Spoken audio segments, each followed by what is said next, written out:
ये दोस्तों प्रकाश knowledge solution channel पर आपका स्वागत करते हैं। कक्षा 10 प्रश्नावली 13.2 का तीसरा क्वेश्चन देखेंगे। एक गुलाब जामुन के उसके आयतन का लगभग 30% चीनी का चाशनी होता है। जो आप समझ सकते हैं चीनी का चाशनी मतलब सीरा है। तो 45 गुलाब जामुन में लगभग कितनी चाशनी होगी यदि प्रत्येक गुलाब जामुन एक बेलन के आकार का है जिसके दोनों सिरे अर्धगोलाकार हैं तथा इसके लंबाई 5 सेंटीमीटर और व्यास 2.8 सेंटीमीटर है। आकृति 13.1 में दिखाया गया है। इसमें दिखाई दिया है आपको कि एक कुल इसकी लंबाई 5 सेंटीमीटर है और व्यास 1.8 है। तो व्यास के आधे को त्रिज्या कहते हैं। एग्जाम्पल के तौर पर इसे आप ऐसे समझ सकते हैं, जैसे इसमें दिया है पूरी ऊंचाई दिया है 5। ये समझ लीजिए कि यहाँ से यहाँ तक है 5 और ये है त्रिज्या। त्रिज्या एक केंद्र है, तो यहाँ से ये खींचा गया तो ये त्रिज्या 1.4 है और नीचे भी 1.4 है, अर्धगोलाकार है। अब इसकी ऊंचाई निकालना है अगर बेलन का, तो क्या करेंगे 1.4 और 1.4। कैसे 1.4 आया?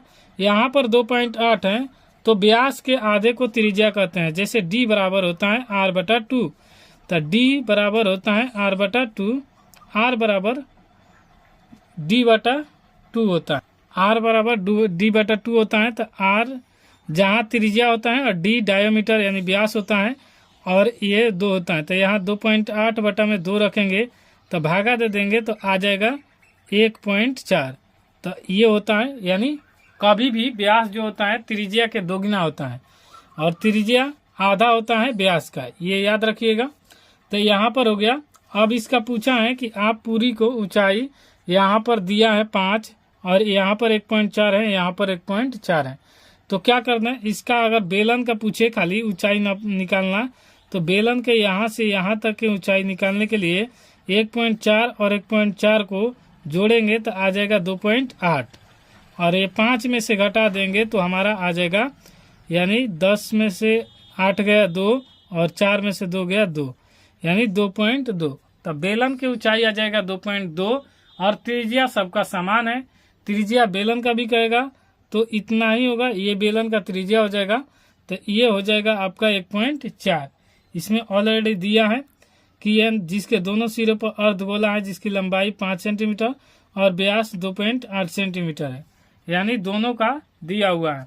अब इस चित्र से आप समझ सकते हैं इसका अर्धगोला ऊपर है और नीचे सिरे पर बोला है, इसमें नहीं लगाया है तो हम इसीलिए लगाकर यहाँ पर दिखा दिए। सेम इसी आकृति का है। आकृति को थोड़ा सा हाथ से बनाया गया है तो टेढ़ा मेढ़ा हो ही सकता है। और इसके बाद यहाँ पर चाशनी है। चाशनी मतलब रसगुल्ला आप खाते हैं तो उसको दबाने पर जो सीरा होता है वो है, तो वो सीरा भरा हुआ है। तो इसका कह रहा है कि 45 गुलाब जामुन के लगभग कितनी चाशनी होगी। तो निकालने के लिए पहले हम क्या करेंगे, यहाँ पर बेलन का आयतन निकालेंगे और 2 अर्धगोला, क्योंकि ऊपर नीचे दोनों है, अर्धगोला निकाल कर दोनों को जोड़ देंगे और उसके बाद 45 से गुना कर देंगे। जितना आएगा उसका 30% निकाल देंगे तो हमारा आंसर आ जाएगा। तो आइए जो दिया है पहले उसे लिख लेते हैं। जो दिया है उसे लिख लिए। यहाँ पर बेलन की त्रिज्या 1.4 सेंटीमीटर, बेलन की ऊंचाई 2.2 सेंटीमीटर, अर्धगोले की त्रिज्या 1.4, 5 में से 2.8 घटा दिए हैं। आप गोले के त्रिज्या r बराबर होता है d/2, तो यहाँ पर लिखे हैं 1.4, 2.8 बुक में दिया है व्यास और उसके आधे को त्रिज्या। बेलन का आयतन यहाँ पर लिखेंगे, बेलन का आयतन होता है πr²h। यहाँ पर गोले का आयतन 2 है, दोनों तरफ लगाया गया है 2/3 πr²। यहाँ पर अगर आपको कोई दिक्कत होता है तो वीडियो को पीछे वाला क्वेश्चन जरूर देखिए, तभी आपको पूरा समझ में डिटेल से आएगा। अगर इसमें भी दिक्कत नहीं होगा, आप धैर्य लगाकर सुन लेंगे तब। तो देखिए यहाँ पर पाई, इसमें पाई कॉमन है और आर दोनों में कॉमन है। आर का मान दोनों का बराबर है, इसलिए इससे कॉमन निकाल सकते हैं। तो यहाँ पर आर निकालेंगे और उसके बाद यहाँ पर बचेगा RH। इसमें r² भी चाहेंगे तो कॉमन निकल जाएगा, क्योंकि r² इसमें है, r³ है। तो यहाँ पर RH बचेगा छूटा, πr² कॉमन निकल, और यहाँ पर बचेगा देखिए पाई और r² और 2 दूनी 4 हो जाएगा। ये तो 4/3 और आर स्क्वायर निकल गया है, तो एक आर यहाँ पर उपलब्ध है। तो ये हमें सूत्र मिल गया, pi R square into H plus 4/3 R. अब इस मान को रख दीजिए और रखने के बाद जो आएगा उसे कटाकर आंसर देखेंगे। पाई का मान जब तक दिया नहीं रहेगा तब तक 22/7 का यूज करेंगे।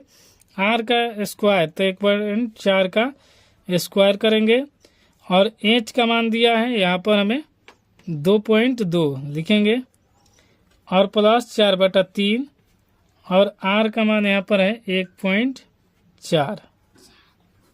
अब हो गया। अब इसके आगे हल करेंगे तो देखिए यहाँ पर 22/7 और उसके बाद यहाँ पर लिखेंगे 1.4 गुने 1.4 और यहाँ पर हो जाएगा 2.2 है और ये 14 चौका 56 यानी 5.6/3। अब इसको हल करते हैं तो यहाँ पर हो जाएगा 22/7 गुने 14/10 हो जाएगा और गुने 14/10। पॉइंट का मतलब होता है 1 और आगे जितनी संख्या रहती है उतना 0, तो 14 है और पॉइंट का मतलब 1 आगे 0। उसी प्रकार यहाँ पर भी इसको हल करेंगे तो 3 एलसीएम लेंगे और इसको एक कुछ नहीं रहता है तो 1 रहता है। 1 ले 3 को भागा देंगे 3 और यहाँ गुना करेंगे तो 6.6 और प्लस 5.6 हो जाएगा। अब इसको यहाँ पर कटा देंगे तो 7 दूनी 14 हो जाएगा और इसको 22 दूनी 44 और 44 14 ले गुना यहाँ पर करके दिखा दे रहे हैं। 44 और 14 ले गुना करेंगे तो 6 चौका 16 1 17 यहाँ पर 44 और 6 7 4 11 4 1 5 1 6 616। तो ये इतना का गुना किए तो 616 बटा में 100 है और गुने यहाँ पर ये जोड़ेंगे तो 6 दूनी 12 यहाँ पर 6 6 12 6 5 11 1 12 और पॉइंट यहाँ पर 3। अब इसका भी पॉइंट को हटाएंगे तो पॉइंट हटेगा तो 1 यहाँ पर आगे एक अंक है तो यहाँ पर 0। बस इतना ही करेंगे। आगे इसका छोड़ देंगे। 616 से 122 ले गुना करके यहाँ पर हम आपको दिखा दे रहे हैं। 616 ऑलरेडी यहाँ पर है, 122 यहाँ पर लिख दे रहे हैं। 122 लिखे गुना कर दे रहे हैं तो 6 दूनी 12 6 दूनी 12 2 1 में 3 और 6 दूनी 12 फिर 2 से गुना करेंगे तो 1232 आएगा। फिर 1 से गुना करेंगे तो 616 आएगा। तो यहाँ पर 2 3 2 5 6 3 9 2 11 और 2 1 3 1 4 और 4 1 5 हो जाएगा यहाँ पर और फिर 6 1 7। तो इतना आया 75 152 बटा में कितना यहाँ पर 100 है और 1 0 गुना 3000 हो जाएगा या फिर 3 गुने 100 गुने 10। यहाँ पर 3 10 100 गुना हो गया। इसको लिख लिए। अब इसमें कहाँ है, क्वेश्चन में कहाँ है, कितना है चाशनी, तो यहाँ पर लिखेंगे 45 गुलाब जामुन। तो यहाँ पर लिखेंगे 45 गुलाब जामुन। तो यहाँ पर 45 गुलाब जामुन का आयतन लिखेंगे। 45 गुलाब जामुन का आयतन